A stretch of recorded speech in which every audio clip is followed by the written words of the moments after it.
Unisi Damas'ga ham Tesla monitor qo'yilgan. Holatchasi yaxshi. 148 tinggidan ekan.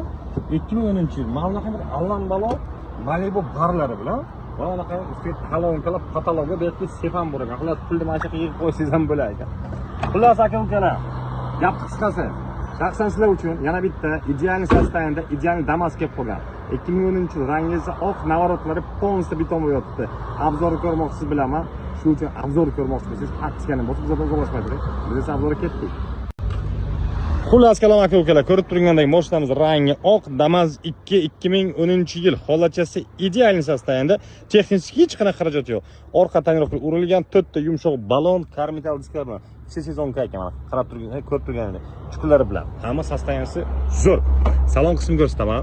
Salon qismi ham 2013 ideal sostavini qarang. Yangi chihol patologlar, ko'rsatganimdek allambalo seyflar, kolonkalar qo'yilgan, test monitor qo'yilgan, 148 turgan, bespроводной iPhone bar zaryadchilari bilan. Mashina yana plyuslaridan bu полностью shumka bo'lgan. Kruгом shumka bo'lgan. Mejigar pultlari, hamma shart-sharoitlari mavjud. Keling ko'ring, yo'qsa aynan bu tochog'imizni olib keting. Xullas kalom aka-ukalar, mashinaning holati ideal hisoblanadi. Rostdan ham o'zim haydab testdan ko'rdim. Afsuski video qo'ya olmadim. 2010-yil 1,5 krug yurgan motor yangidan terilib chiqilgan ekan. Holatchasi ideal Kruгом shumka bo'lgan. 2021 narxi esa mashinamizda $2950. Rangi oq. Agar navodasiga savdolash yaxshi ko'rsangiz, sizga o'tib beradigan joyi ham mavjud. Past nomerni qoldirdim, aloqaga chiqing tezroq.